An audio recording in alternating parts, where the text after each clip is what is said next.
3 years after starving her son, a mom was arrested again after her toddler daughter died. Making matters even worse is the sentence she received and the smile on her face. Summer Rose Casey had her infant son removed from her care after he was starved. At 8 weeks old, the baby was emaciated, weighing less than his birth weight. At the conclusion of a 2-day trial, Casey was convicted of first-degree endangering the welfare of a minor for starving her newborn son. Although the charge was punishable by up to 6 years in prison, Casey was sentenced to only 3. Some thought the soft sentence was still too harsh after learning about Casey's own childhood. Under questioning by her attorney, Clay Jansk, Casey described how she was homeschooled after being bullied in public school and basically had a 9th-grade education. She also revealed she was raped and sexually molested from the age of 3 until she was 10 by a man who was later convicted of raping her and sentenced to 2 life terms, the Sentinel Record reported. While Casey was ultimately found fit for trial, Jansk said she was low-functioning and suffered post-traumatic stress disorder, leaving him shocked by the prison sentence. "I realized Summer was a terrible mother, but to send her to prison after the jury heard about her life. I put on the evidence of her being raped most of her life and that she had no education and how pitiful she is," he said in disbelief. For them to give jail time was absolutely heartless. The sentence was recommended by jurors after an hour of deliberation. At the time, Arkansas was one of only a few states where juries decide sentences. Disagreeing with their decision, Jansk said it may be time for Arkansas to follow the majority of states in only allowing judges to decide sentences, but it seems the jurors had it right. Only 3 years after starving her son, the 22-year-old Arkansas mother was arrested again when her 20-month-old daughter Lucy Weber died in her care, according to Metro. Rather than serving her 3-year sentence, Casey was paroled about 8 months later, giving her the opportunity to harm one of her twins, who were born after she was arrested for endangering her son.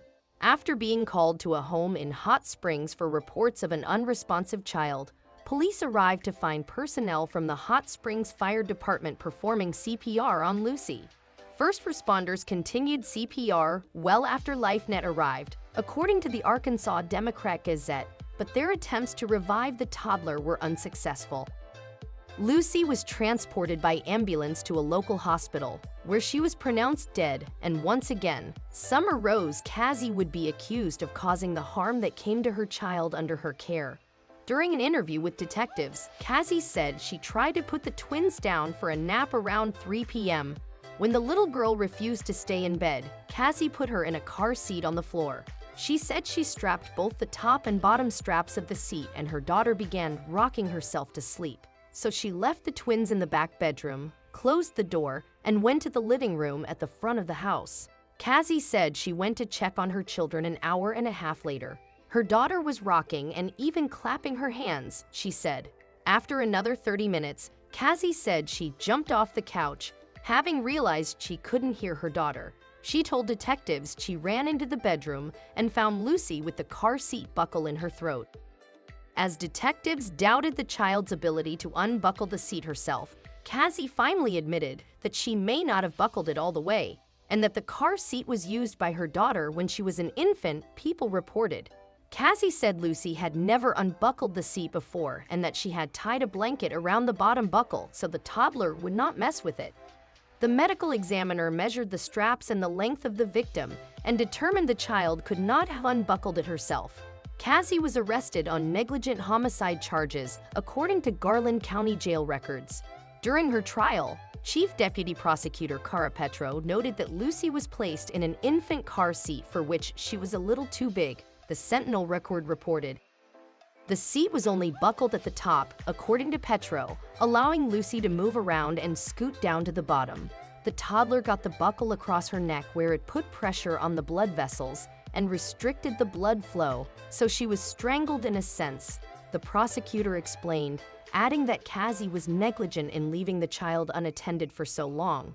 Facing only misdemeanor charges for Lucy's death, Casey pleaded guilty. She was sentenced to just 7 months in jail and given credit for time served. This is the second pathetic injustice where Summer Rose Casey is concerned. Had she been kept behind bars for her 3-year sentence, her daughter would still be alive. Instead, Cassie was freed, her twins were left in her care, and an innocent child is now dead. The parole board should be ashamed.